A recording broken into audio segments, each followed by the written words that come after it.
Welcome back to the Audio Asylum. I'm your host, Joe, and today I have two very special guests. They're musicians from the UK. I'm joined here by FMA and 12 Gage. They're a father-son rap duo from the UK. Um, guys, if you want, introduce yourselves and talk about, you know, what it is exactly you do and the journey you've been on. Because the first thing I was going to ask is a father-son or rap duo. That's interesting. If you could tell me how that came about. Well, it all started when Callum was born, and Yeah. then many years passed. No, I don't know. It's such a complicated story, like really complicated. So, do you want the full version, or do you want the like shortened version? You could give me whatever details you want, man. Whatever way you Okay, want to right. tell it, I'm down. I think you go first, and then I'll. With my part of the story, Yeah, it's yeah, very and then I'll come complicated. in. It gets quite dark at is. points, and then it goes. So, are we cool to go on this little journey? Okay. Yeah. Okay. Cool. Yeah, Well, ready. So I'm 43 now. When I was like in high school or whatever, I developed I'm autistic as well. I was diagnosed with autism at the age of 36. And when I was in high school, I found it really difficult, like really difficult. But I didn't know I was finding it difficult because I just thought I was like everyone else. I thought everyone felt the same things that I felt. And so I was just going along with things. But then one day I discovered alcohol, and without realizing it, it was like I started self-medicating, and like because alcohol made life easy, it made all the sensory input things easy and stuff. So it sounds weird, does this story about how me and Callum got into a father and son rap duo by starting like this, but just trust me, it does lead somewhere. No. I trust you, man. I'm already interested. If you mind, can I Okay, ask cool. a question real fast? Yeah, you can butt in Yeah. as much as you want. Yeah, Yeah. because so I work actually my day job. I work in a school, and Cool. I work with kids with special needs. Cool. But Awesome, man. yeah, man, it's a good job. But the age bracket in the building I work in goes from anywhere from 16 to 21 years old. Um, Whoa. Yeah. Mm. was it a thing for you growing up where because you said you found out at 36. Yep. But what, if you don't mind me asking, as you were growing up, was there always a thought of like, I view stuff differently as everybody else? Well, here we go. Do you want me to go back to the story? Because this will kind of get answered Yes. within the story. Yes. Yeah. Go ahead. No, that's cool, though, man. Thank you for interrupting. I'm really impressed that you do that. That's applause from me. Yeah, That's a very yeah, commendable job, is that. So I discovered alcohol at the age of 13, and it was like it clicked in my head, and it was like, oh, this is what you need to survive and live and be just a normal person. Because without realizing it, the whole world was like full of sensory input that I didn't understand and conversations that I didn't understand, and I was just being me. But I was always like the weird one. No matter what I did, I was always a weird one, and I always felt different. But because you're not told that you are different, you're told everyone feels the same. I just assumed everyone felt like I did. So as the years progressed, like I had Callum when I was 19 years old, but by the age of 21, I'd nearly drunk myself to death. So I went into a rehab at the age of 21, and it was a real rehab, not a celebrity rehab. This is like I was there for a year and a half, and then they seriously reprogrammed my brain. It wasn't like 21, it wasn't the 12-step program. What they did in rehab was teach me how my brain worked. So when you relapse, when you're drinking, it's not because of the things that happened that day. It's because of something that happened far earlier. And you taught to follow your thoughts and figure out why you're thinking what you're thinking. And do you know what I mean? And so you can work out that it was 5 days ago when you had that argument with your mum, and she said that horrible thing that you'd been holding on to, and you'd then in turn built it up over the days. That's why you'd had a relapse, not because of falling out like with someone at the bus stop. Do you know what I mean? You find a deeper meaning. So I came out of rehab, and I relapsed a few times, but even when I drank, I didn't get drunk. My body got drunk, but my brain didn't get drunk. It's a really weird and horrible feeling, is that? Because alcohol used to be like my best friend. It used to be my escape, and it used to be where I used to go to just go to oblivion. And so I carried on. And when I was 24 years old, like I joined this band. Music had always been one of my passions, and like it was like this big metal band, and it was a 6-man band, and we were 2 vocalists. I was one of the vocalists, and we went all around England and stuff, and like we played with Bring Me the Horizon, I Killed the Concrete, loads of big bands. Like before they were big, they'd come to Preston, and like we supported them. It's so crazy now that they're like on these huge stages and things. I'm like, I played with you. It's so cool. such a crazy, yeah. So that happened, and then like one day, an evil record producer stole the heart out of the band. Like he stole some, not stole, but he took money offers and he ripped loads of bands off, and he kind of stole the heart out of the band. And so like we carried on for a bit, but then it kind of fizzled away. But once the band stopped, I realized that like all those people that were paying attention to me, they were only paying attention to me because I was doing music and I was on stage and I was interesting. And as soon as the music had gone, I was a weirdo again, once again in his home with no friends, struggling to make friends, understanding how people were together. And because it's so weird, like you see people talk, and without understanding the nuances a bit, you like try and replicate what they're doing, but you just, it's like a robot trying to copy something that it doesn't quite understand. So no one ever told me what I was doing wrong, and that was a really frustrating thing. But like my whole life has been like isolated and quite lonely and stuff. And so my plan after that was to go to university and study creative writing and script writing. And it was around this time that Callum came to live with me. So we will jump over to Callum now with his part of the story.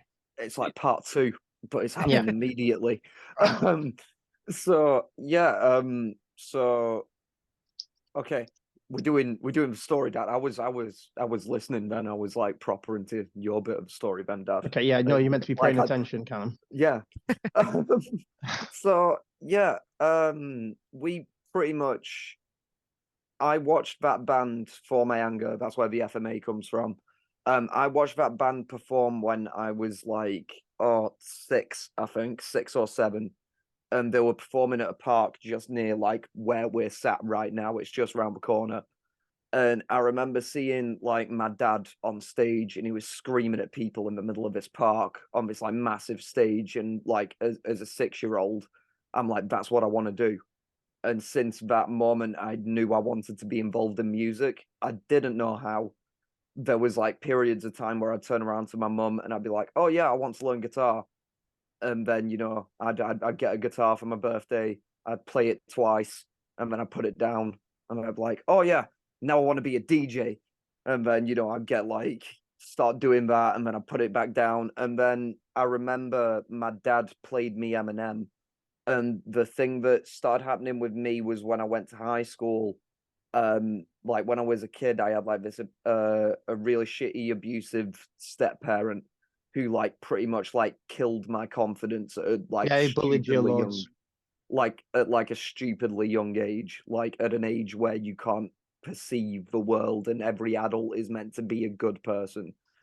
So that kind of happened, and then I went to high school, and I was bullied by what at the time I thought was my friend group. Upon reflection, it's kind of, all right, so I'm the butt of every joke type of friend group. But I remember my dad played me Eminem. He played me Relapse and the car, and I heard that and I instantly clicked with that. And from that moment, I started writing just like lyrics. Like I was like, yeah, I just want to be a rapper. And it was the only thing that I was interested in. And like I started listening to like DMX and MOP and Nas and like anything I could get my hands on in like these British CD shops, but like someone had just chucked the CDs away. And I listened to as much as I could, but because of everything that had happened with me and me being so similar to my dad because I'm his son, I started becoming obsessed with things that kind of made me feel different. So whether that was like alcohol or like being obsessed with like drugs or just wanting to not feel like myself. So I was going down a really similar path to the point where my mum had to kind of turn around and say, you can't really live in the house anymore. And then I went to live with my dad. But the other thing was this was the person I'd seen perform live on stages who was like, my superhero, and he's like my dad and all. And now I've got like 24/7 access to Eminem. So instead of, so literally like every day it was, Dad, I've got an idea. Dad, I wrote this. Dad, I found this beat. Dad, I've done this. Dad, look at this.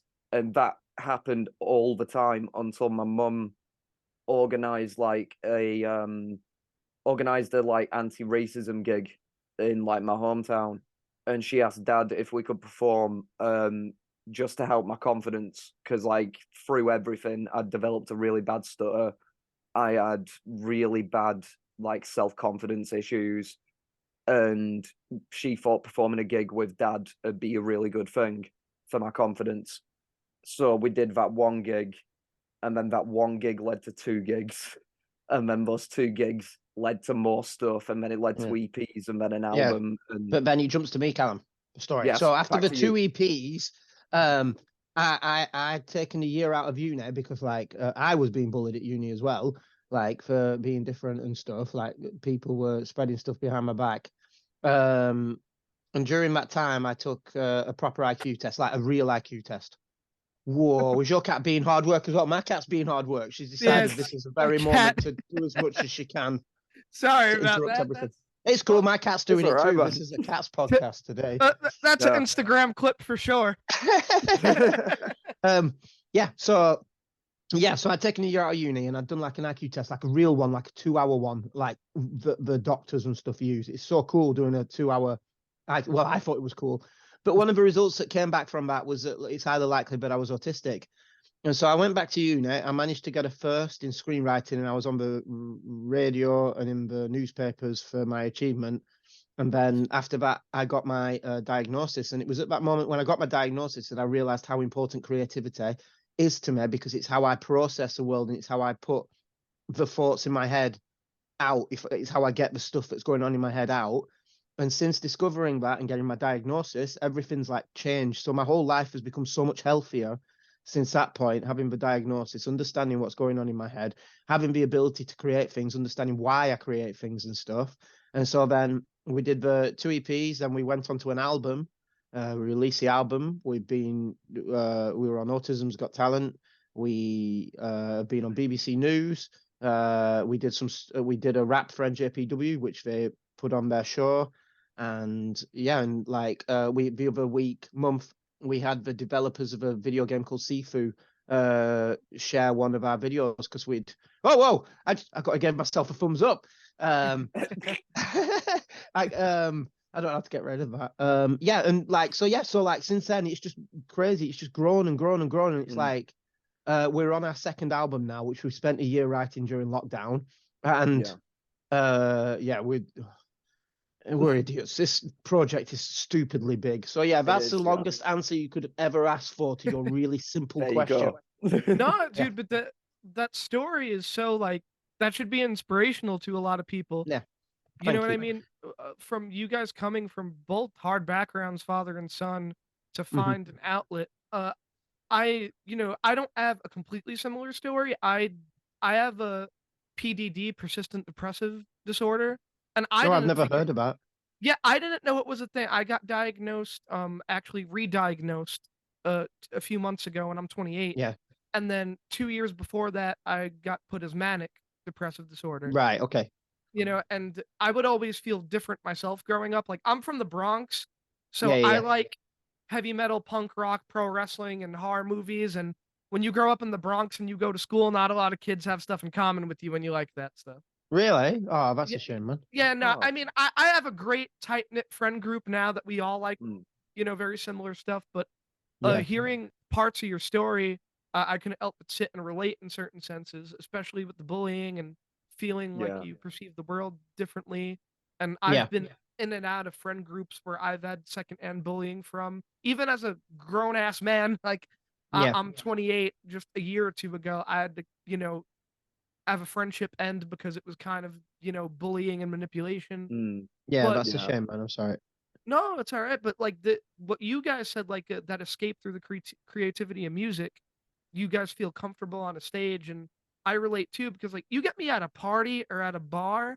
I wonder if you guys can relate to this too. Where like it's hard for me to like maybe go up to a girl, or it may be hard for me to talk to a new person. But if you turn a camera on me, or you put me on a stage, or you put me in a performing setting, for some weird reason, all that insecurity goes away. Yeah. And I understand that. Yeah. Yeah. Like for you guys, like that music is your escape. Well, just being on a stage, just entertaining people. The way I look at it, like you get so many musicians who are on arse, like thinking, "Oh yeah, I'm the greatest thing to ever grace this world. I can choose these 7 notes that have been here for years and millions of years, or whatever, ever since the creation of the world, and I can put them together in a way that no one, especially not Mozart or Beethoven, has ever done before. And they think that they're like these amazing people, but all they are, when you strip everything down, they're just entertainers. It's their job to entertain people, but people get so caught up in the I'm an artist. They just miss that. And it's like, if you're on a stage, if people are watching you, you're an entertainer. You are there to entertain people. If they're not having a good time, that's your fault.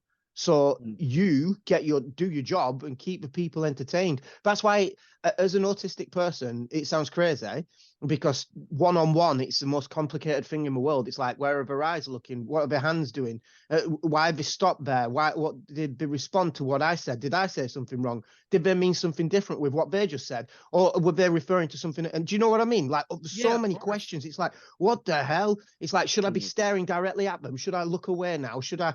And there's like so many things that people don't think about because it becomes so naturally to people. But when you're on a stage, all that crap just disappears, and there are two states: they're either having a good time or they're not, and it's your job to make them have a good time. And so it's like the simplest, most enjoyable job in the world. I really, really love it. But it's like, you need to, when you're on stage and you're a singer or whatever you're doing, you are an entertainer. You are not the most important like person in the world. Do you know what I mean? And it's like, people just get lost in themselves, and they get their ego destroys everything. So that's how I view it. So I love to entertain people too. I know exactly what you're saying. I completely agree. Like when it took ages for me, because when I first started, it was like performing alongside him, and what I never clicked onto as a kid, well, as a teenager, because we started performing when I was 15 and I'm 24 now. So when we started, I was obviously nervous, but also one thing that he pointed out was that he was performing with his son there, so he wanted to look as cool as possible. He couldn't be weak. He couldn't do anything like, be nervous or anything. So I was kind of thrown in at the deep end because I was always on stage with pretty much like the vocal equivalent of a nuclear bomb, I thought. He would like always, and he still does it. I love it whenever he does it, but he'd always start gigs with like, ladies and gentlemen, and he just says it into the microphone, and then he screams it as loud as he can, and the entire room will just instantly shut up. And I just love it every time, because there's always two people who jump, and I always look out for them. Like the two people who are just like at the bar, they're like, "Oh yeah, I'm just having a quiet drink." Of them here, ladies and gentlemen, and it's like, "Oh Jesus!" But yeah, it's like, it's for me, it's become something where it is my job. It's like, that's how I view it now, and it is in that same way. Like my dad was saying, like when people sit there and it's sort of like, I was given this God-given ability to, serenade you right now while you're having a Friday night out or something like that. I just kind of, I find it really annoying, because at the end of it, it is your job to entertain. It is your job. You have promised you'd be there to at least put on some sort of show. And that's kind of how I see it. So it just kind of becomes a very freeing moment where it's like, all right, you're paying attention to me now, and I'm going to make you pay attention to me now. And that's it, really. But yeah, I completely understand. I completely love being on the stage. It took me years though to get to that point. Yeah, I was gonna say, like, my favorite part of music growing up. I've been to so many concerts, I've lost count at this point. But it is the front man or front men or front women, and I love what you guys are talking about right now, because I've been to some shows and there's been some pretty lame front men, and I've watched like video clips on your guys' Instagram, and you guys bring energy, and I've watched dudes just stand there and sing, but like to your point, like the sing, and it's almost like this cocky standstill thing, and it's like, once again, you're putting on a show, whether you're a musician, a comedian, an actor, whatever it is, it's your job to get people invested. I think I was told that you guys are wrestling fans. Oh yes. Oh yeah. I one of my favorite quotes in terms of performing and entertainment is I heard Jericho say on a podcast one time, if somebody's going up to get popcorn, you're doing something wrong. Yeah. Yeah. Do you Yeah, guys have a favorite performance that you've done, like a show that you guys have played at that's like your favorite in your memory? I've got many because they're all good for different reasons. Sometimes you can get like the coolest mosh pit. Like at our album launch, we had the whole room bouncing to one of the like singles that we'd released. But genuinely, like the greatest moment I go back to is we went to a special school in England once. We were invited there. We'd done like a campaign with an anti-bullying campaign, like Anna Kennedy, she's like an autism charity. And we like fronted it and created a song for her called Spectrum, which is about bullying and mine and Callum's experiences growing up. And rather than it being a cheesy charity song where you're like, oh, feel sorry for me and blah, blah, blah, we tried to give people a message of hope. And we were invited into this school to speak about it. And they asked us to perform a song. And so we started performing this song. And because everyone there wasn't like in society today, everybody's too busy like worrying about what everyone else thinks and what everyone else is doing and whatever camera's pointed on them. But not a single person in this room cared. And they all got up and they all started dancing. And it was genuinely so beautiful. And like, I locked eyes with a kid who was just like grooving away on the sides. And I forgot the words because it was like, I was astounded how, like, it was a genuinely like beautiful moment, like really, really beautiful. It's like we were in front of these kids and we were showing them what you can be and what you can do. And it's like, this is what music is, because it's surrounded by so much crap. So that is like one of the memories that I always go back to. Is that one? I really, really love that. That was like, I really love that. Is that your favorite too? Yeah. There's been like he was saying, there's been moments that like stand out, and it's like, oh yeah, that was cool. But yeah, also I think because that day, I've never felt more nervous because it's like when you're performing at other gigs, it's like, all right, you're gonna get drunk people, you might get a heckler. I doubt anyone would really heckle us now with how we are on stage. They can try. But it was like, okay, so you're gonna go to a high school in front of high school kids. And then I was like, oh God, high school kids. Yeah, that's between the ages of 11 and 16 in England, is that? Yeah. Oh, wow, really? That's interesting. Yeah, I didn't know that. Yeah. So over here, we've got primary school, which is like from 6 or something, 5 to 6 to 11. And then from 11 to 16. And then you can go to college from 16 to 18. And then after that, you can go university. I'm about to move to the UK. Come on, man. We've got room. New York sucks. America sucks. I'm about to come over there. Okay, the UK sucks too, so it's just you just no, one Dad, bad we thing weren't for meant to another tell bad him thing. that bit. We were meant to get him in. But yeah, go on, Callum. Sorry. But yeah, it was almost like it was so lovely, but it was also an incredibly surreal experience, because that was kind of like the thing I've always had was like I started rapping to kind of prove that I could rap. That was kind of the extent of it, because that friend group that I was talking about before, the constant joke was like, oh, Callum wants to be a rapper, he can't rap, he'll never rap. And that was like the extent of the joke. And that was, kind of the entire reason that I did it for a very long period of time. And I think that day was when I realized, like, oh, we're actually doing something. There is actually, a benefit to people, because what I remember, like, I remember that performance. I also remember, I think it's the same kid that you were on about, Dad, but the kid who started shimmying up closer and closer to the stage. Yeah, that one. Then, yeah. He was awesome. He was like, he was wanting to get on stage. And like me and you, we were like, come on. And then he got told off by a teacher. And then me and him They were didn't get told off, Callum. Should they just kept him? Like, yeah. Well, yeah, but like they should have just let them all up. It was well good. Yeah. But, well, everyone just got up dancing. It was just amazing. Yeah. But what I do remember was them saying, yeah, come and look at our like music department. And we got to that watch was all incredibly like that was that was scary, was that being in front of a room full of teenagers all like hungry to be musicians, and they just played you a song, and then you get up there and it's your turn. That's one of the most frightening things in the world. Is that? Yeah, I can't imagine. Because in high school, man, I know music class was super fun for me. I have my buddy off to the side here. He killed it in guitar class.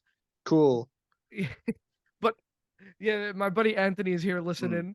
But Nice. Hi, Hi, Anthony. Anthony. Yeah. but I was gonna say, my other question was, I know you Mm. said Eminem was a big influence for you. Mm. What my question for both of you is, other than Eminem, and by the way, I'm a big Eminem fan. I was just telling a Mm. story to him because I watched the BBC News clip, and Oh, I cool. Thank you, man. saw the Eminem figure in the back with the chainsaw. Oh, yeah, yeah, this one. Yeah, funny story. I had that as a kid with the Oh, Marshall cool. Mathers LP album, and my grandmother took that away. Why? But That's terrible. I was like 5. Now my grandma's the best, but I was like All right, 5. okay. So you know the Guy the with a lyric, chainsaw. yeah, the lyrics to "Kill You" when you're 5, living with your grandma, probably. Yeah. Oh, yeah, I that's a good can't- point. Is that yeah? Yeah. Yeah, my buddy was like, imagine she heard Kim. That would have been a rap. I would have got a Oh, belt. Yeah, that would have been That'd have been- fantastic. Mm. But other than It's a Eminem, child-friendly song. what other music artists, whether that's rappers or bands, influenced your guys' style? Because I want to say I hear a little bit of a Slipknot vibe in certain stuff. Am I right on that? Yep. Yeah, Yep. Okay. like I was into metal well before I was into rap. Oh no, I weren't. No, it was kind of the same, but I didn't start performing rap until well after I'd started performing metal. So I didn't start rapping until I was like 23, 24. I got into rap when I was like 15 when I heard Onyx. Like Onyx, do you know Onyx? Yeah, Onyx is great. Oh yeah, oh their first album, all 4 of us, just the energy on it, like it was just astounding. And then when Slipknot came along, that first album was just one of the energy on it. It's like it's just insane. It's unrelenting. It's just like the first album. I like the other ones, but the first one was special. There was something different about the first one. So yeah, Slipknot, Onyx, Bloodhound Gang, Prince, anything. I love all sorts of music, but I can't sing, so Prince doesn't really get into our music very much. But yeah, there's a lot of Slipknot. That first album, the style and just the energy and stuff. It's energy what keeps me going. Energy equals music equals life. That's how I view I love it. that. Yeah. What about you, man? Other than Yeah. Eminem? I would say like what I would say is that Eminem was like a huge influence, but it was mainly the stuff I discovered after him. He was like Okay. the gateway into it. It was like because before that, the extent of rap that I'd heard was Onyx. Because like when I was a kid, the 2 things that my dad showed me were like Slipknot and Onyx. And I distinctly remember walking to the shops with him, being like, "Dad, who'd win in a fight, Onyx or Slipknot?" And then Oh, he'd I have don't to know. and then he'd have to turn around and then be there like Onyx. And I never understood as a kid why he said that. And then I got older and listened to Onyx properly, and I was like, "Yeah, it's Onyx." But pretty much, yeah, a ton of rap. Like, just there's a British guy that I absolutely like adore, and he's called The Streets, and he is the most English person you've ever heard, man. He can't rap to the 4 count. There are some times where he barely even rhymes, and he's got the most English accent you've ever heard, and he talks about going down the pub and like losing money and stuff. But I heard him at a point in my life because I heard Hell of a Sequel, you know, the Bad Meets Evil, Yes. Eminem and Royce 5'9", and I heard that when I just got into rap and I was just starting to write, and I heard that, and I was in my head, I was like, there is no way I can ever be as good as that. Why am I even doing this? It was like, you know, that moment of self-doubt. And then my mum bought me the Streets album, where pretty much beginning to end, he just talks about losing $1,000 and going and betting in like a local shop and losing a ton of money, and you know, falling out with his girlfriend and taking too many drugs in a club and all of this stuff. And he's doing it in such a British way, and he's so not conventionally rap. It's like not technically proficient whatsoever. But me hearing that, I was like, oh yeah, that means I can do it. If he can do it and make songs that sound good, then I can do it. And from there, it's like it's just like mental stuff. It's like Kate Bush. Weirdly, I love Nice. Kate Bush. I like because that was That's like a awesome. massive thing. Oh god, yeah. Like what was it? My mum like played it all the time, and it was like Hounds of Love whenever that came on, about drum beat. But oh god, yeah. But Yes, there's that. There's Streets. Alice Cooper is Oh, I like Yeah, a love big Alice that. one as Cooper was well. a big one for me. Alice Yeah, Cooper and Guns N' Roses, strangely, yeah, because like Axl Rose rapped. He didn't sing the verses; he rapped them and he sang the choruses. If you listen to what he's doing, they're not actual melodies. He's actually rapping. It's really weird. Like, You know so I what? think. Now that you said that, I'm like kind of singing "Welcome to the Jungle" in my head, Mhm. and I can kind of see what you're talking about. Yeah, so it's like I found them a heavy influence, but so Smashing Pumpkins and Nirvana and like all sorts of things. Yeah, so it's crazy. Like me and Callum are music fans. We're not one yeah, genre fan. We love everything. If it sounds yeah. good, it's good. That's how we view it, and that's why FMA+12 Gage makes the songs that it makes, because it's like, oh, we've made a song to this type of heavy beat. Why don't we do Mm. something over this crazy beat with violins? And do you know what I mean? Like something completely different. So it's always been a goal of ours to make sure every song is different to the last.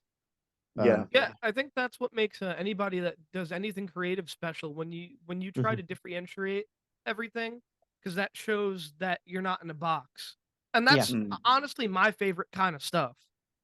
Like I know my buddy next to me is probably gonna laugh when I say this. I know Machine Gun Kelly gets a lot of shit, but I give him a lot of credit for being all over the place. yeah. No, it is good that he went Yeah, off and yeah. just He is decided to do like something crazy. what I will also say is like a lot of the music which I started to enjoy after being a teenager, because I actually like Machine Gun Kelly's rap stuff. Me too. But I love I his rap stuff. Yeah, yeah, but I like it because it's kind of that it's like emotion music to me. Yeah. It's not like it's like whenever I hear Eminem now, I know that I've got to sit there and I've got to be like, okay, there's a punchline there, there's a Mhm. punchline there.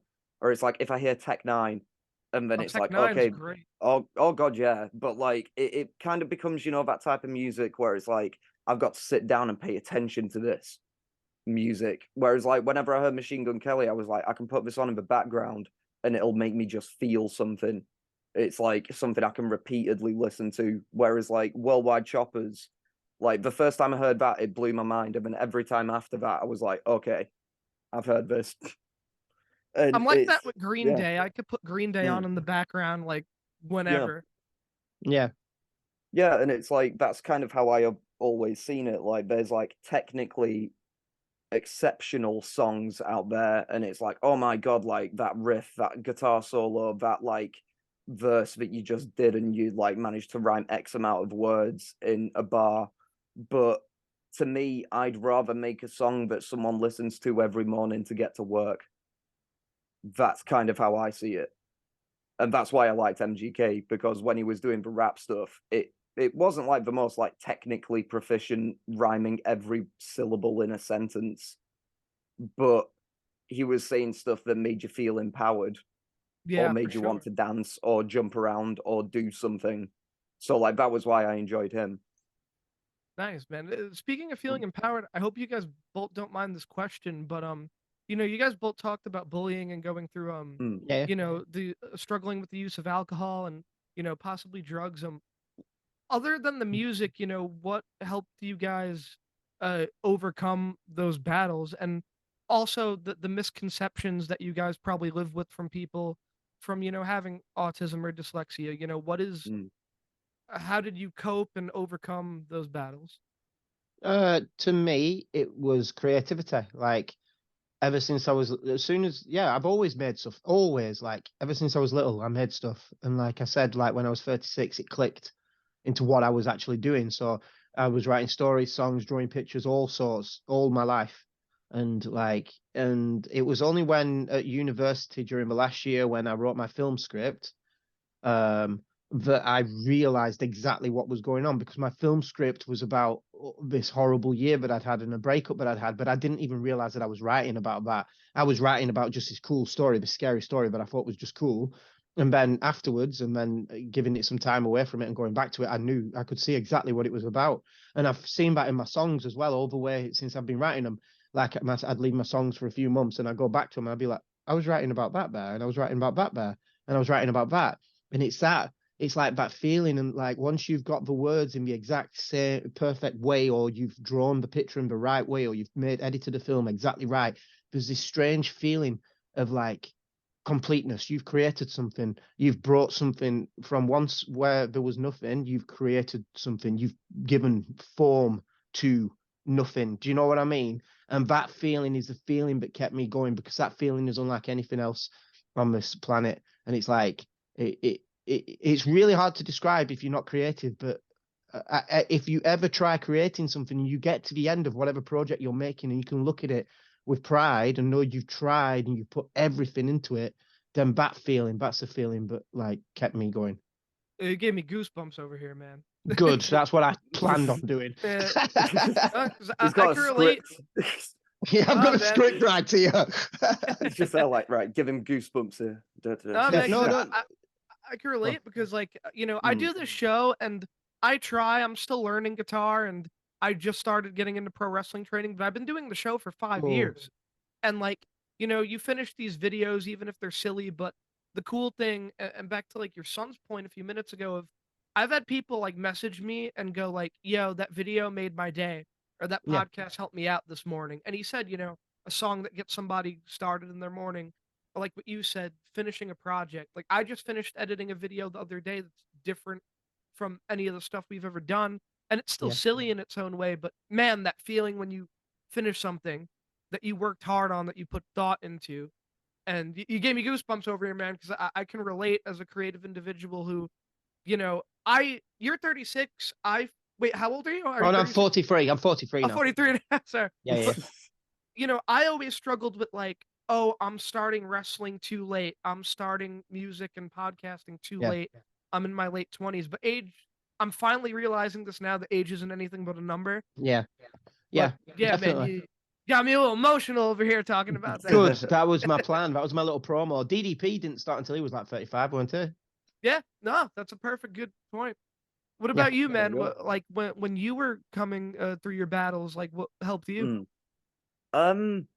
Genuinely, rap, that is like the only thing really that I can attribute a lot to. And it was in that way that, like, I think because I started listening to like a ton of rap when I was like a teenager and like 13, 12, like that, around that age.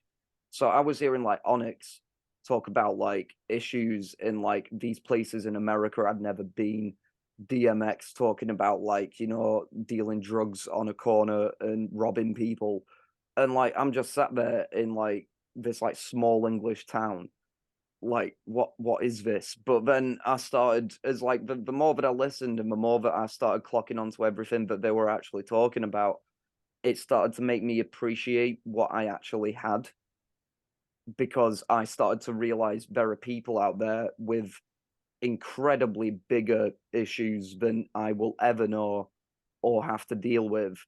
And then also hearing all of those very same people being so confident with their message and telling these stories in this way, it just kind of made me kind of feel like, I had people there cheering me on in a weird way. Of course. And then that was kind of where, like, because the one thing that I think differentiates us in the group is that he's really good at structure, like the overall structure of a song. I really love coming up with a really complex line that maybe 4 people will ever figure out in the world. Like I will walk into the front room sometimes, man, and I'll be like, "Dad, I've come up with this like really cool line. It's like really cool. It's this awesome punchline," and then I'll read it, and then he'll be like, "What does that even mean?" Or how and then I'll have to explain it, and then he'll be like, "Callum, how will people work that out?" And I started figuring out that it was because when I was a kid, and like with dyslexia and with all that stuff, and being told you're stupid because you can't figure out math and stuff like that, that when I was able to figure out what these rappers were actually saying in their punchlines and what they actually meant, it made me feel like the cleverest person on the planet. And in that moment it was like, oh yeah, me and this person from wherever they are in America, we have the same idea in that moment. They have told me something, and it gave me this like feeling of connection. So it was genuinely sitting down after high school in a back room with a piece of paper and really crappy handwriting and, rhyming bat and cat and listening to DMX talk about mugging people and me being there like, that's my mate. I know him. But yeah, no, that's a really good idea for a song as well, where Callum does like this amazing punchline. The whole song would be like this. So rap, rap, rap, rap. Callum does this amazing punchline, but then the song stops and Callum explains the punchline. And then we keep on going until we get to another one. And then the song stops again and Callum can explain it. It'd be a really funny comedy song with that. I actually want to do it with like a PowerPoint presentation behind Yeah, that me would on be my good if it was a massive music screen. video. Yeah. Yeah, and that then would be just good. stopping it and being like, and you can see here where I rhymed this. Yeah, and this refers to this that happened earlier in the song, but which also refers to that moment in time that happened there. And like, yeah. That's a good YouTube video you guys should do. Yeah. I know there's we got so many projects on though, so it's like Yeah. it's well hard work trying to start something new. We've got a whole backlog of things that need finishing before we can start anything new. Nice, man. No, that was beautifully said, dude. And yo, by the way, I Okay. suck at math. I'm terrible at it. Oh, there we go. No, so in New York City, right? You're in Mm. America. We have something called the New York State Regents exam when you're in high school. Right. It's a test that you have to take to get out of high school. So it doesn't matter. You could pass the class a million times over. You failed that test, you don't graduate. And you take it as a freshman. I failed this Okay. thing like 12 times. I passed it in summer school of my senior year. And Whoa. till this day, I'm like, I think they passed me by pity. I think like, yo, I'm sick of seeing this kid's name on this paper. Wow. Well, and what was the point of it? Like, what is it just to say you've completed it? Dude, yeah, it's the education system here in New York is ridiculous. I work in it and I'm gonna say it's ridiculous. Yeah. It's god awful. But you mentioned the math comment, but I relate to Yeah. that too, dude. Like, I am not. But it's funny because I work in the school system now. Go figure. Mm. But I am not like super book savvy. I'm a very visual learner, so I can't show you how to solve an equation for shit. But I can show you how to hold a power chord on the guitar. Like, Yeah. Yeah. You know what I mean? Like, Honestly, I find it so weird because it's like everyone's different and everyone's good at their own thing. And yet, in a lot of school systems, like even here in England, it's like, right, everyone sit in a room, do an exam, that everyone's got the same exam. Yeah. And you're all going to be judged exactly the same. And it's like, Yeah, except we wear uniforms. Every school Oh, has yeah. uniforms, which is okay, horrible. I burnt mine as soon as I was done in high school. nice. Yeah. That's metal as fuck. It is metal. No one else did it. I did it. Yeah. You'll Sorry, love there this you go. then. I went to Catholic school very briefly when I was young. Yeah. And you get this thing called a nut card. It's Right. one day where you don't have to wear a uniform. Because Catholic school, they made you wear a uniform. And I wore a D-Generation X t-shirt. I don't know Nice. if you remember. It's the Vince Loves Cox shirt. No, I haven't back in seen that. Yeah, you know what? I'll try to find the picture and send it to you. But Okay, I cool. got it taken away in school. Aw. Yeah, I had to go to the office, take the shirt off, and they gave me like a basketball t-shirt. I was like, this is lame. Yeah, that's terrible. oh, I kind can't of- believe D-Generation X ever had that t-shirt. That's crazy. also kind of in like a similar thing. I feel like it says more about like English high schools, if I'm honest, because I had a similar thing, but it was because I wasn't wearing my tie right. Yeah. Well, was wait, like- they got on you guys for that? Yeah. Well, yeah. Sorry, Callum. Go on. Well, it was like at the end of it was like the last year. Like we have like what is it, GCSEs? That's what it's called for like English high schools. That's like, yeah, you've been studying here for 5 years, and now it all amounts to this one, exam, and you're not going to be stressed at all. But yeah, so we were walking around school, and it was like our last 2 days, and I think I'd forgotten my tie or I'd taken it off, and then the like head teacher, whoever, like, or a teacher is just walking around, and then they're there, like, and they're genuinely like, that is part of the uniform. You do not represent this school if you do not wear the tie. And I was like, okay, wow. Yeah. It's stupid. Yeah. It's really stupid. Really, really stupid. Especially for the poor families who have to then go out and buy them Mhm. and like Yeah. Just nonsense. Really, really stupid. Yeah, that's ridiculous. Like the Catholic schools over here where we live, and I'm not anti-religion, I'm not pro-religion. I just believe in being a good person. That's how Yeah. I Yeah. am. Like, but yeah, dude, like they would make you pay all this money for uniforms, and at a certain point, my grandparents were like, "This isn't worth it." Yeah. Like, um, I before I get into like the fun questions, I did want to ask too. You guys are in the UK. I know you guys play a lot of shows. Is there any like plans to try to travel out and like? Yes. Yeah, listen, if you guys ever come to New York, you got a place to crash. Oh, thank you very much, man. Oh, Yeah. cheers. Yeah, Thank we you, do mate. genuinely. It is our plan to leave the UK and gig elsewhere. But that's it. It's a plan. We need to somehow make that magically happen. I don't know how we're going to do it, but we're going to do it. Yeah. Hopefully. That'd be awesome. Yeah. Listen, I have friends with a lot of local musicians here in the nice part of the Bronx. Oh, And cool. listen, if you guys ever did plan to come out to New York, I can put in a word for sure. Oh, that would be wicked. Yeah. Oh, that's awesome, Yeah, mate. that would be awesome. That would be really, really cool. A Thank million you. percent. Yeah, Yeah. no, for sure. Before we wind down here, I gotta ask your son here, favorite Eminem song. I'll give you mine. Mine's a deep cut. Mine's his business. Oh, business. Oh, okay. The Hollywood Okay. one. No. What, from third album. Yeah, the Let's get Eminem down to show. business. Yeah, This. I love that Okay. song. My favorite.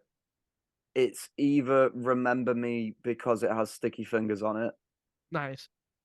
or it's what is it? Drop a Bomb. It was off Refill. There was Yeah. like the deluxe Oh, edition wow, I of remember that song. yeah, because the beat on that song was insane. And like I still feel either that or Underground from the end of Relapse, Ooh, because that's Underground's a good also one too. yeah. What But about you? yeah, Do you have a favorite Eminem But song? what I think it's off that Refill album as well, but the one that ends with Suffering Succotash.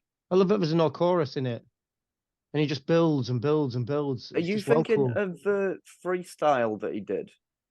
No, it's not a freestyle. It was a proper song. Is it Insane? No, I don't know. It might be. I don't know. I just remember it building and building and building. Like you could tell that he'd taken some of the ideas from it and put them in something else. But I remember he did like an impression of Despicable. that. Despicable. Yeah, that was it. Yeah. Despicable. Yeah. Yeah, that's really cool. Was that one? That's one that I never got bored of listening to because I get bored of choruses. Like I think if Me you too. put a chorus in a song, it needs to be perfect. If it's not perfect, then what's the point? Because it's like you're going to be repeating it. So one thing me and Callum like doing is having evolving choruses that change. So you'll have a basic version, which then turns into something else, then turns into something else. We really like doing that. Or like a version of the chorus where Really it's annoying not to as write, strong. Yeah, where it's not as strong, but then it gets like stronger. Do you know what I mean? Like there needs to be some difference in a chorus, I think. You can't, it needs to be like an absolutely amazing chorus to just repeat it as it is over and over again. That's awesome, man. I agree with that. Yeah. Thank you. Favorite song that you guys play live? What's your favorite one to play live? I will let you go first then. I know that was a hard ball. While I think. Oh, that is tough. I don't know. Like, yeah. Oh my God. That's one of the things, like with our songs, like I made sure that we love every single one because the second you start getting bored of a song, then it's not worth performing live. So we go through our songs over and over again to iron out anything that we don't like or we don't enjoy doing. But I think Home Time, because we always play Home Time second to last. And I always get another burst of energy, no matter how tired I am, no matter how much pain I'm in from everything else that we've done. Like as soon as that music hits, I just burst back into life again. It's crazy. I don't understand how it works or where the energy comes from, but I always find more energy at that point. It must be the song just making me feel happy. I love that song. I was going to say the exact same song, but now I'm going to say something different to not be Good. like you. Good. I think for me, it's from the new album, and it's The Singularity, which is one of our newest tracks, and it's like 2 minutes 50, and it has one of those evolving choruses. It's like, to me, what I think me and Dad, like with FMA and 12 Gage, would manage to do really well is write stupidly complicated things with really complicated switching with a ton of screaming to the point that when we performed them live, we almost died doing it. And I That's think like when you know it's a good song. If Yeah. it takes you Yeah, close to hell death. yeah. Yeah, and I think that the singularity is like all of what I think the band is, but in a song. It's like what I would play someone if they were like, oh yeah, so what's FMA and 12 gauge? Like, what do you do? I would play them that. And there are genuinely so many points during that song where I am stood on stage. It's horrible, man. Like we plan for gigs and we're like, okay, so we're going to take it easy in the first two songs, ease into it. So we've maybe got a bit of breath ready for like the third one. And then by the time the singularity comes, which is usually the second song in the set now, I'm dead. We get halfway through the second verse, but I'm like clutching like my stomach, and I'm like, okay, yeah, we are performing. That's what we're doing. It's tough. Like the songs, we take a lot of influence from wrestling. Yeah. Like I've heard it we're in big. the raps. Yeah. Have you? Oh, thank you, man. That's Oh, really. Yeah, awesome. I heard you got a strong style bar in there and stuff. I was like, oh, I see. Yeah. No, like NJPW. I fell out. Are we going to be talking about wrestling in a minute, or should I tell this story now? Yeah, I was gonna ask favorite wrestlers, but yeah, go ahead, tell the story. Yeah, well, I used to be a massive fan of WWE, like when Austin was about Mankind. And, oh no, it started off. I was into Hulk Hogan when I was 3 years old. When I saw him slam Andre the Giant, that was just immense. And I was like, wow. And ever since then, I loved wrestling. But then I fell out of love with it. But then got back into it when I was like 18, 19, and discovered Stone Cold in his beer, which probably didn't help my alcoholism. So great work, Stone Cold. But yeah, I proper got into it at that point. Mankind, Austin, just the chaos of everything and just how amazing everything was. And I love the chaos of everything, but I really loved, there were just a few wrestlers. There was Benoit, Jericho, and Kurt Angle, who, when you matched any one of those three together, they were so intense and the battles were just, it was intense. You could feel the power, like, and they were not like fucking around. Jericho and Kurt Angle just, the old Jericho, like when he was younger, he was so insane, like some of the stuff that he did. But like, and I really love that. But then like Triple H got his mad title reign, and it started getting really boring. I was like, oh, this is just, what is the point? And I tried getting back into wrestling when Callum came to live with me, and I watched a couple of Royal Rumbles, and I was like, what is this? I can't believe that I ever loved this. It's like so weird. Where's all the passion and love gone? But then we discovered NJPW when AJ Styles versus Shinsuke Nakamura in 2016. what So a we watched match. that. And then I watched Ibushi versus Shinsuke, and I was like, whoa. But then we didn't sign up to it or keep watching it regularly. But then Omega Okada happened, and I was like, whoa, what the fuck? But then Shibata versus Okada happened, and I was like, this is it. I need to be watching this. This is just immense. And then we found Zack Sabre Jr., and it was such a breath of fresh air, just being able to concentrate on the wrestling, no silly storylines or anything. It's just what happens in the ring is the story. And it reminded me of the intensity of like Benoit, Jericho, Angle. It reminded me of that intensity that I saw, and that's like what it is. And that's what we try and capture in our raps. So like when we're on stage, when you see NJPW and you see the sweat flying off them, you see them exhausted, you see them pushing themselves beyond their limits to what like normal people seem to be able to do. That's what me and Callum try and replicate on stage. So it's like, we try and push ourselves, don't we, Callum? So it's like, push yourselves to the very, very limit. And that's what the songs are about. But part of being able to do that is being able to control yourself. And it's like, we work out a lot to be able to do what we do. But no matter how much you work out, your adrenaline is going to spike in the first two songs and it's going to exhaust you. So you work to be able to dig deeper and keep going once that exhaustion's hit. And so, like, yeah, we take a lot from wrestling, like, when it comes to the stage and stuff. And I hope I didn't, it's not offensive me mentioning Benoit's name, because, like, I know. No, it's... But yeah, and some people get very funny about it, but it was that style of wrestling is what I'm talking about. It was a very intense style of wrestling. Yeah, and we try and replicate it, don't we, Callum? Like Ospreay, Shingo, just everything. It's like when you're caught in that match and you're caught in the excitement, like it's also yeah, go on, Callum. No, I should go. I was talking. Let me finish what I was saying. And when you go, like, when we're in the middle of a strike contest and, like, the speed picks up and all of a sudden you're like, what the hell? And you just left in disbelief. We try and capture that in our raps. Like, Callum might have a cool flow for 2 lines. I might have a cool flow for 2 lines. But then we start switching like mad and you're like, what the hell is going on?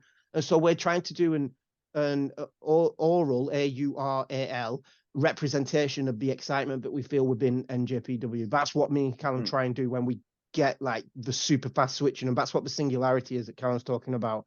It's like we're just trying to make you feel what we feel when we watch that wrestling and stuff. And when you mentioned about like the adrenaline spiking, it's the most annoying bit. It's like I could go to a gig feeling like as strong as I've ever felt, but I know I'm gonna be dead by the second song. It doesn't matter. But yeah, it is like a lot of it is taken from New Japan and the amount that they give.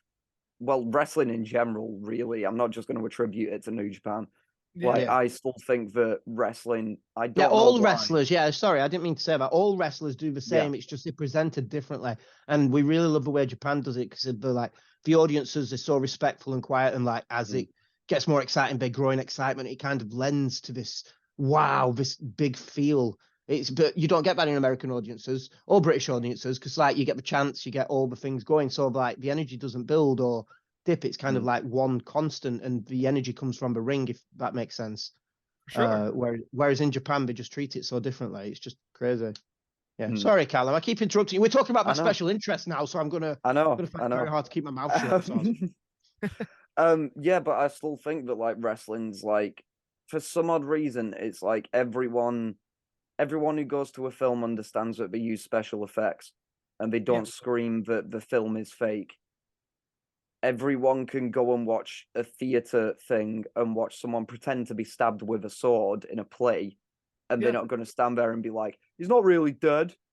But but it's like the second it comes to wrestling, it's like, oh yeah, but it's fake. But then when you watch some of the stuff that wrestlers put themselves through, and to know that that's not fake, I think is even more impressive because they're sheerly doing it then for your entertainment. They are literally getting like dropped on their back. There have been people who have like botched moves and have, lost their careers for your entertainment. And then you can sit there and be like, yeah, but it's fake and it's for kids. Yeah. But what annoys me is people go to watch films, don't mean like, oh, that film's well good. Like Vin Diesel's well hard. Yeah, I say that all the time. I'm like, everybody went to the movies to go see Spider-Man No Way Home and shit their pants when Tobey Maguire came out of Portal. I did too, but that means you can't make fun of me if Stone Cold comes out on Raw if I get excited. Yeah, so it's same thing. Such a weird way that people view stuff, and like when you're a wrestler, you got one chance. It's a gig. It's like the exact same thing. You do it live in front of an audience. You don't get take after take after take after take and special effects to get it right. You do it once, and it's like they don't give the people the credit for what they're actually doing.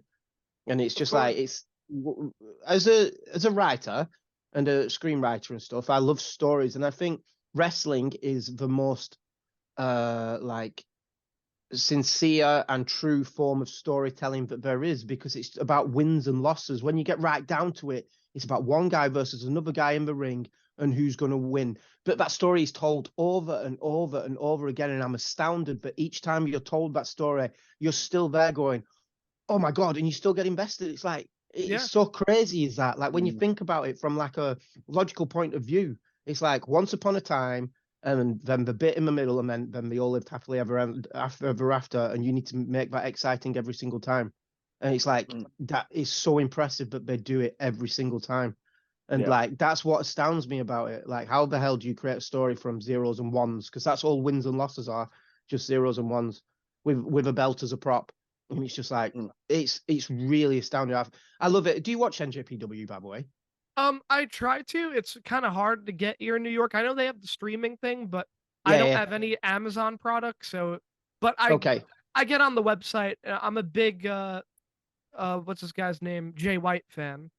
Oh, Jay White's amazing. But yeah, I'm going to do a little bit of advertising for NJPW, so then behind me. Like, it's less than £10 a month in England. It's like £7 a month. So it's like, it's really, really cheap. There you go, NJPW, please give me This is the second thing you said on the show where I'm like, I got to move. It's like super, super cheap. It should be super cheap for you, but yeah. Why do we go to... I went to New Japan because I just wanted to like give an example of the storytelling that they did. because like during 2018 or 19 G1, you know, Shibata and Kenta, you know Shibata. Yeah. Yeah, well, he had to retire, but he brought his friend back called Kenta, like from Noah. Do you know Kenta? He's in NXT. He was Yeah, I know Kenta, yeah. Hideo. The What was original his Go name? to Sleep. Yeah, the original Yeah. one. And like they brought him in, but like this is how clever New Japan is. They knew that the fans would turn on Kenta. So during the G1, it's like this huge tournament. And so he started out, he was really strong in the tournament, but they knew the fans never like warmed to him or anything because number one, he's from a different company. Number two, he's like come over from America where he betrayed the original company. It's like in Japan, stuff like that is treated really bad. And so like he went through the entire G1 like that, and then it came to the final, and he betrayed like his own team, and Shibata ran out to like save the day, and he like betrayed him and joined Bullet Club. And it sounds really simple when you put it like that, but it was one of the most amazing moments I've ever seen in wrestling. It was so much more amazing because looking back in hindsight, you could see they had that planned the whole time, but it was just like the wool was pulled over your eyes, like present him as a good guy and then just have him be a bad guy at the end. But it was done in like such a clever way, and it's so weird to explain, but like from a storytelling perspective, there was no backstage stuff, there was nothing else. It's everything happened in the ring. He betrayed his own team. Shibata ran out, tried to make him pay, and they just beat him up. But it was so unbelievably exciting, and I'm just repeating myself now. No, it's cool, man. Hey, I can nerd out about wrestling all night. It's a I always tell people it's a comic book come to life. Yeah. My last wrestling question would be each of you favorite wrestler. Oh, You can give me a you top. can't do that. All right, here, I'll make it easy. Top 3 for each. I'll give me a top 3. Three. No, that's still not fair. Right, because there's the attitude we era. can't go to 10. I know. I'm sorry for keeping you on this podcast. For No, so long. no, dude. I'm having fun. No, I'm not saying that. I was like, we can't have 10 favorite wrestlers. No. Here's what I'll do. Your top 3 in this moment. Well, no. Here's what I'll do. I'll do each. Right. So I'll go to attitude era. Okay. Okay, because Austin, 100%. Mick Foley, 100%. And then I'm pretty certain that Triple H, when he was starting, like when he got involved, when he was brilliant, like the street fight with Cactus Jack at the Royal Rumble. My favorite match. I watched that live. That was just outstanding. It's still outstanding now. It was just such a brutal, like impressive match. It was just like, it was really, really good. So there you go. That's Attitude Era. Now let's go to NJPW. Will Ospreay, Shibata. Oh, do I say Shibata because he's retired now? So it counts. It counts. But then it's also, are we talking about wrestlers as in wrestling, as my favorite wrestlers who are wrestling, or my favorite characters within wrestling? Because they're two different things. You can either or. My autism is just destroying. It's like, you've given me a simple question and it's become the most complicated one in the world. I don't know. There's so many. I find it when it comes to NJPW and including like in AEW and stuff, like, and there's so many now. It's impossible to choose. Like, okay, I'll change the question. My favorite wrestlers who I'm rooting for at this very moment. I want Naito to get his moment in the Tokyo Dome. Hiromu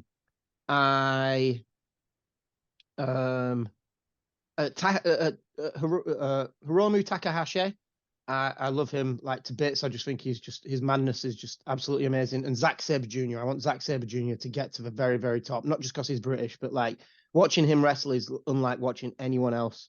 It must be horrible to be in the ring with Zack Sabre Jr. It's like, we're going to do this and this and this, and Zack just grabs you and ties you up, and you're like, okay, I don't have a chance. Yeah, he's it's like wild. You can't plan that out. You can't plan that out. The speed with which Zack moves that and ties you up. It's like he just does it, and then Yeah, I've seen him live before. We had a promotion down here called Evolve. Yeah. What about you, man? You have a top 3? I do. I should have really been thinking of it while that whole thing was going on. While that massive rant went on. While that monologue was happening. I apologize. For me, number 1 would be Jay White. Nice. I'm just Bullet Club forever. That's me. Yeah. Ooh. Yeah. There we go, BC for life. But so Jay White. Oh, Jay White, Kenny Omega. I put Kenny at 2 because Kenny was the thing which when I saw that first Okada Omega match, I started off hating him because of the Young Bucks. They're like, "Go on, Kenny, baby, you can do it, baby, yeah." and I just found that the most annoying thing in the world. But every time that I watched Kenny, I was like, he's just a Final Fantasy end boss Yeah. Yo, as a for real. wrestler. He just comes out and he's like, I'm gonna do all these faces at the camera and I'm gonna call them names of my moves before I do them. And I'm Yeah. just like, it's like he's genuinely stepped out of an anime or like the most mental JRPG ever. And then I think for number 3 for me, it's Minoru Suzuki because I love him to bits. Nice. This is the thing why I think I love Japanese wrestling, and I think like Dad'd agree. A massive thing for me is like when it's WWE or AEW, because of our access to like the internet and media, they're not really characters. They're the characters on screen, but then we hear all the backstage stuff, and they're no longer Yeah. that character and stuff.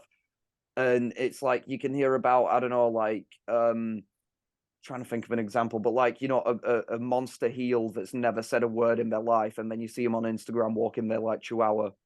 And it's Yeah. like, all right, then there you go. That's just broken now. I just know that you have a chihuahua and you're really nice to animals. Yeah, So it's like you I no don't want to see longer, Brock Lesnar pet a puppy. yeah, it's like I'm Yeah. sure that, you know, it's, you know, I'm sure that Brock is a lovely person in real life.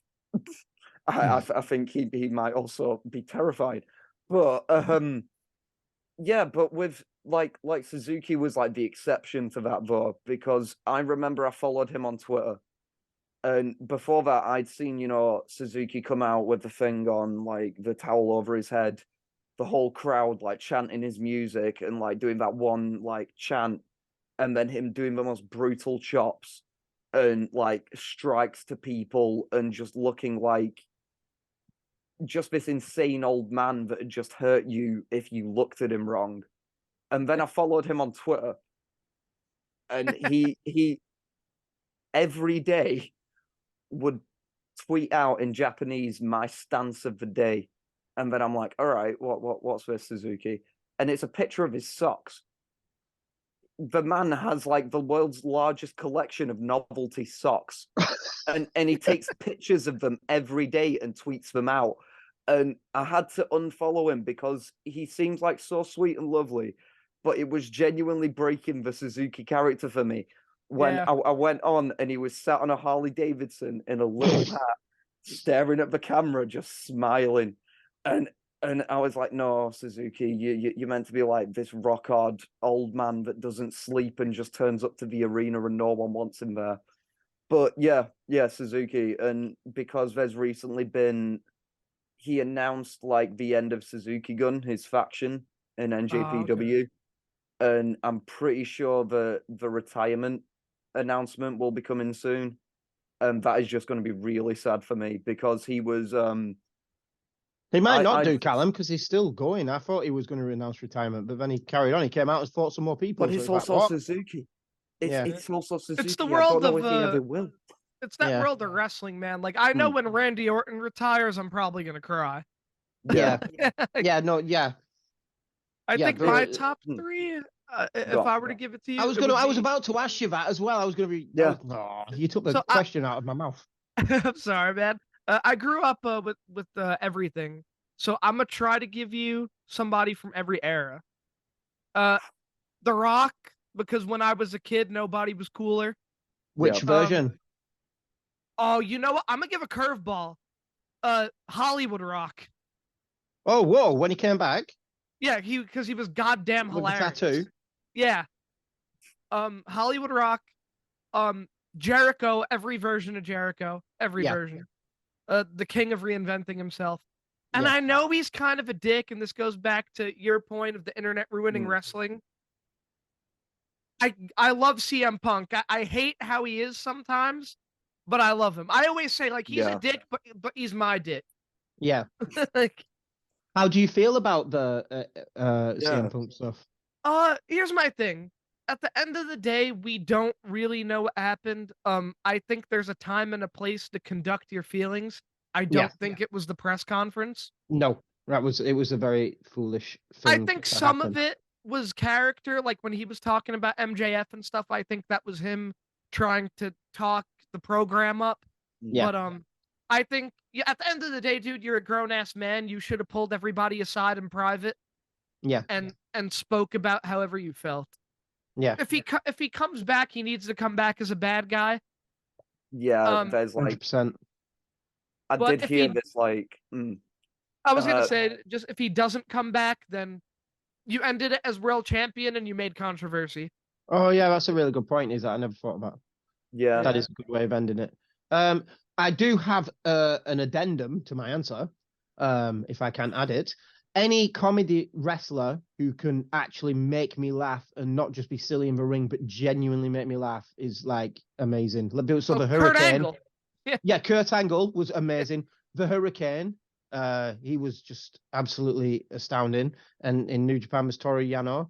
But yeah, Thingate, that's why that popped into my head because CM Punk, who did he have the issue with? Colt Cabana. Omega Colt and the Cabana. Bucks. Oh, No, Colt but Colt Cabana, yeah. Cabana, he Yeah. always made me laugh as well. The Colt Cabana, I always thought he was really funny.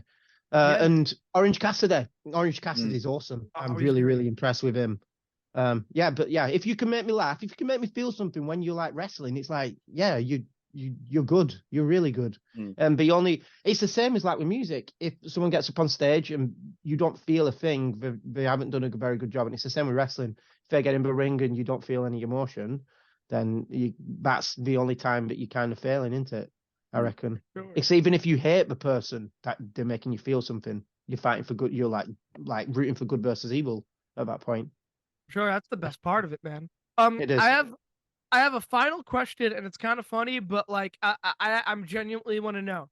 I'm a New Okay. Yorker. You guys are from the UK. If I ever came Yes. to the UK, what are 3 things I need to do? Greg's for a start. Jesus. Greg's is like it's like Tell me. so England is like split into 2 parts. There's a southern area where all the posh people live and they look down on the people up the north. And then there's a northern area where we're all looked down on by the people down south and we're like all poor and stuff. So we live in the north, but up north we have this shop called Greg's. And in Greg's they sell pasties and sandwiches and stuff. And it's just like my Russian friend visited us a while ago and she was incredibly impressed with Greg's. So that's Greg's. You have to see Greg's. What, Callum? I can't believe. I was gonna say, like, he's laughing. From I'm like, New York who's asked what are the things I should be doing in England, and your Greg's. immediate, without any hesitation, was just Greg's. Yeah, Greg's. It's like us asking, yeah, what are the amazing things in America, and then just going McDonald's. Like, you don't have. They don't have Greg's in America. I'm sure you don't. Do you have Greg's in America? I don't think so. I think it's just the north of England that has Greg's, Callum. There You was should be one in proud. It's London like a when national we went pride. down to London. So it's like Yeah, a but- restaurant chain. Yeah, it's like a restaurant chain, but you walk in. Yeah, it's like you buy that, a but sausage Anthony, with- look up if there's a Greg's in America. So yeah, Greg's. Yeah, I got So- Jamie over here from Joe Rogan, Oh, nice. but he's Anthony. Greg's. Right. Okay. Yeah. So the things that I'm going to suggest are not necessarily nice things, but the things you have to see, like when you come to England. One would be, just so you've seen it, is what it looks like on a Friday or Saturday night when it's late, just to see the absolute chaos and stupidity of the British people. Yeah. Because like alcohol is one of our national hobbies. It's insane. We're a nation of alcoholics. It's really, really frightening. And just to go out, Especially up north, it gets yeah. like really weird. It's like Yeah. down south, it's like that's like London nice areas. no, you it's know. bad down south, Callum. But It just is. up It is. here, It's just still insane. bad down south, but it's more like I don't know what it is, but it's like I always felt like down south it was like, oh yeah, going out with your mates on then there's clubs and there's things to do. Up north, you kind of get pubs and like little like I don't know, like Yeah. it's just weird. It's just yeah, weird. so- You've just so got to go and see a see- night out. Yeah, go and see the zoo. That's the zoo. We'll just call them the zoo. The animals the that appear nightlife. late at night. Yeah, and go and see the absolute chaos to maybe view your life in a better way. Once you've seen that, you'll be like, okay, I'm glad that's not my life. It's crazy because people are just like so unhappy during the week that they live just for the weekend. So as soon as the weekend hits, they just get wrecked, but then they forget about it, and then they spend the whole week recovering from a hangover and just go and do it again. It's such a crazy way of life. And I feel comfortable talking about it because I'm a recovering alcoholic, so I have every right to say that about all those people. Credit and respect to you too, though, man. Yeah, no, that's cool, man. So those two. So one more. If you came to the UK, what should you do? So at Greg's, I got the nightlife. What's very British? Like, probably join a queue, because in Britain we love queues. We love queuing. So like, your son is just like face palming down there. What's a queue? A queue, like when you're like someone's waiting to be served something, and everybody lines up. We might genuinely need that room to stay, mate, because we might be kicked out of England the second that anyone hears this. Yeah. No, but like we're so polite, but we love our queues in England. We like to queue and we like to be polite about our queues. And if anyone steps into the queue, that's wrong. You have to. But when you're in the queue, you'll probably talk to someone in front or behind you, and you'll ask them how the weather is, or the weather's good. Oh yeah, are you buying this? Yeah, I'm buying this. Yeah. And then you end at that awkward point, but then maybe the guy behind you will do something, and then you're like, yeah. And the queues, they're just like, I don't know for certain because I haven't been to many countries. I'm just certain that the British have a very specific way of using queues and being polite about it. Yeah. Yeah, New York's a little weird over here. Like, we're polite, kind of, but not really. Like, it's weird in New York City. Like, it's very odd where I am. Like, if you meet a polite person in New York, you're really happy. Yeah. Wow. Or my buddy said because you both have a common interest in hating something. New York is like, it's weird. The hatred capital of the world. Yeah, dude. Everybody's so angry over here. All right. Well, yeah. Whoa. So just imagine, like, England is kind of like that, but no one shows it. And so, it comes out if someone's rude in a queue or if someone's not polite to you. Like, for example, like, this is how stupid the British people are. I was on a train back from the airport, and there was a guy from Turkey who was lost, like, genuinely lost. He'd got on the wrong train. He barely spoke any English. And he came up to a couple across from me saying, can you help? Can you phone? Or something like that, like really broken English. And he walked away. And then the guy's like, oh, he was rude. Could have bloody said please. And like all this stuff. And he's like, are you stupid? He could barely speak English. So because I'm the hero that I am, I helped him find his destination. But like, I could not believe that couple just sat across from me complaining about his manners when he's lost in a strange country and he's panicking. And it's like, that's what the British people focus on. It's just, they're insane. Okay. No.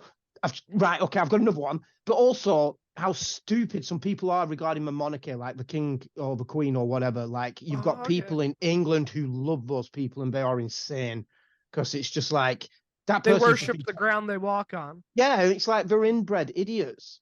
And like, so to worship I want that on a t-shirt. They are inbred idiots, and to treat them like they are better than just because we're common. They think we're common. We don't deserve their time or anything. You have special rules to talk to these people. It's like, fuck off, you dickhead. You're as good as I am. It's just you've been called a king. And like, yeah, you don't need to prove anything. We have to fight every single day to like prove ourselves, and you don't need to do shit. And yet you look down on me, you prick. I won't swear.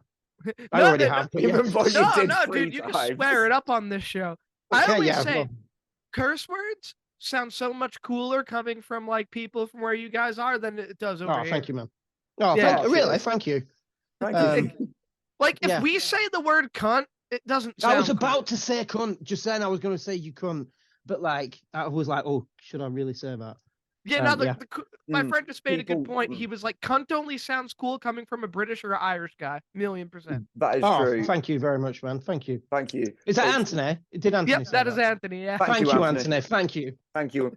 But, there you go. I'm done now, Callum. I'm sorry. Okay. Thank you for, I dropped something as well. I'm looking for it. Your rant has lost us our entire English fan base. I don't give a fuck about them, Callum. I'm sorry, I do really. Okay, so this is kind of what I'm on stage. I'm sorry, I've flipped into that mode, so it's just kind of like that's fine. I'm more of like a caretaker when we're on stage. I'm just like, oh, please don't offend someone this time. Yeah. But so the three things that I'd say that you should do if you came to England, one would be visit Cornwall. Cornwall is a place down south in England. It's where me and my mum and my little brother used to go on holiday. They think that they're their own country. And if you ever go there, they're their own country. You don't tell them anything else. And I would specifically recommend going to Gloria's field. Gloria is a woman who owns a field, if you couldn't tell.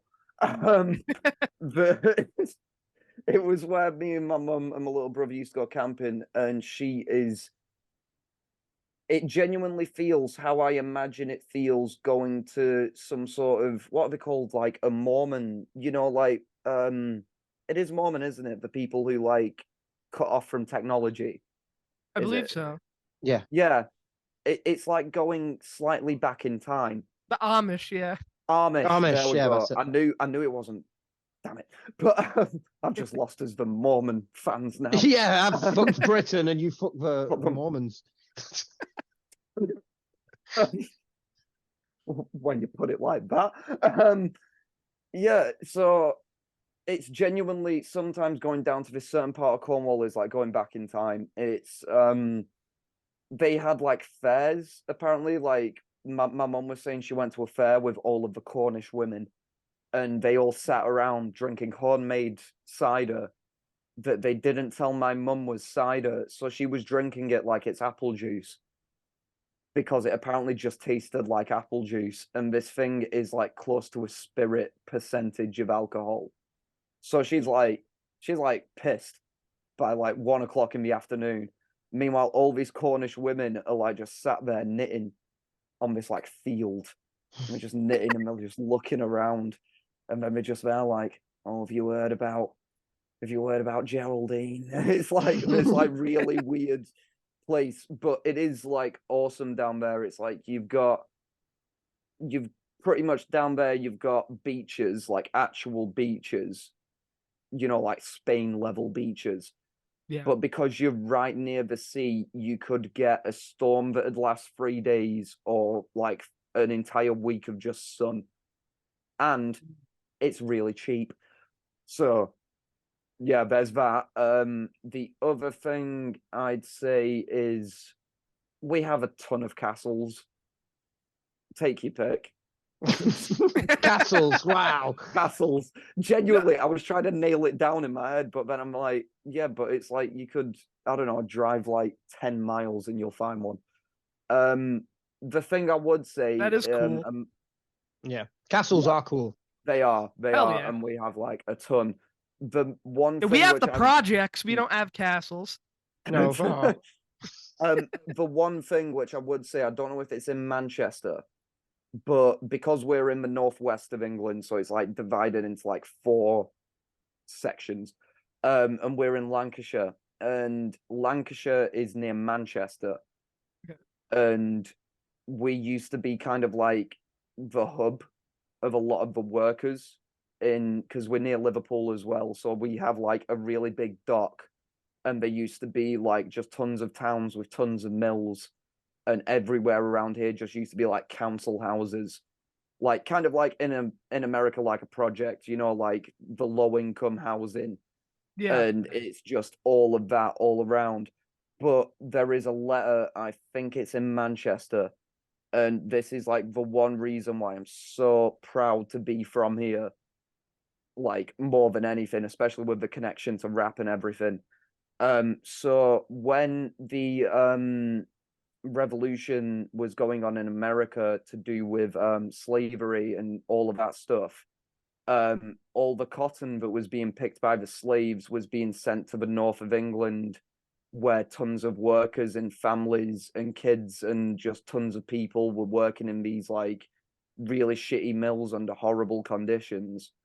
And apparently there is a letter, I still need to go and see it, but it's in Manchester Museum, I think, and it was written by all of the mills. Like it was sent around to like tons of families around all of the kind of northern towns, and it was addressed to Abraham Lincoln, and it said, Wow. even though you're fighting this revolution and we don't have jobs because there is no cotton and we can't feed our children, please keep on fighting because we know what it's like to live in a fucked up like situation essentially. But there is a letter that was written by everyone in the mills around the north addressed to Abraham Lincoln telling him to keep fighting. And I think that like is something that I think everyone should see when they come to the north. Wow, that's amazing.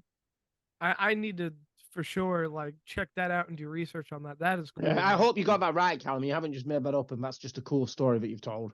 All right, bye. I've No, never no, heard of that. That sounds really cool. Does that? Yeah. It's Yeah. been a honor talking to you. Oh wait, before we do the outro, I have to ask. All right, I mean here in America, we got the Super Bowl coming up. Do you guys like give a shit about that over there? Or are you guys like fuck that? The Super Bowl. Yeah. It's a thing because you've got the halftime show, so Yeah. it's important because of that. I'm sure that like people will give a shit. Yeah, it's like because there's yeah. people in America who care about like football or soccer. It's like Yeah, Yeah. you know, for sure. it's like transferable. But my dad was a big American football fan. Yeah. He had Dolphins, Miami Dolphins. Oh, the was my Miami dad's favorite. Dolphins. Okay. I chose. Oh, when I was little, I had the New York Giants. Oh, That was- okay. that was my favorite, Look, yeah. man, you're in the UK and you used to rep the Giants. The fans over here are gonna love you already.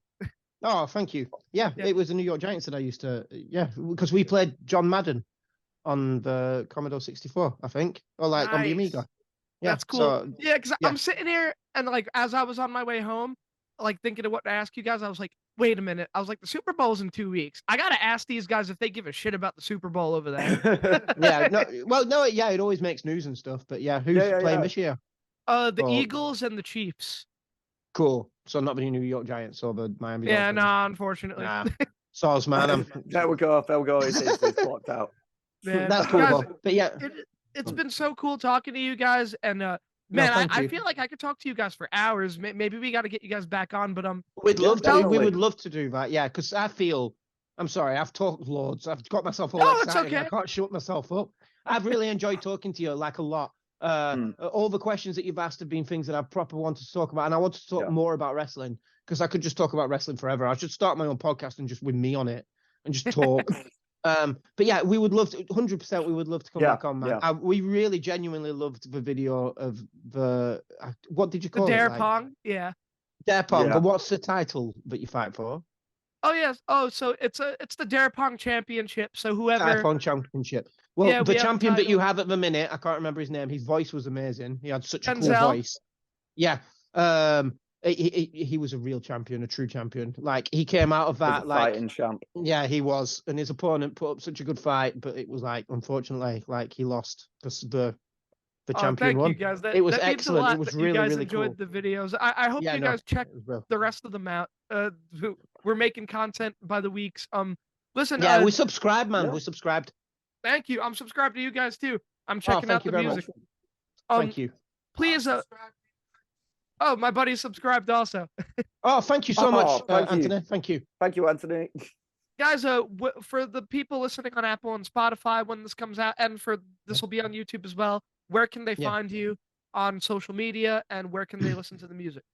At FMA+12 Gage, so FMA+12 Gage on all social media. And on Spotify, it's the same, isn't it? FMA+12. Because we're quite lucky that we've got such a crazy name because no one else has got that name. We don't need to mess about. We can have the exact same thing everywhere. So FMA, number 1, number 2, Gage, because Gage is Callum's middle name. We never got to that. But yeah, that's why it's called 12 Gage. Nice. Thank you guys so much for coming on the show. I will definitely have you guys back on in the future. Thank you so much. For everybody listening, you know the drill. Subscribe to us on YouTube, Asylum TV. Also, make sure you subscribe to FMA+12 Gage. Give us a 5-star review, Apple Podcast, Spotify, Stitcher, wherever you listen to your podcasts. Take care of yourselves. Take care of each other. And I think this podcast is going to resonate with a lot of people. I think your guys' story is going to inspire people. Oh, thank you. Take care, guys.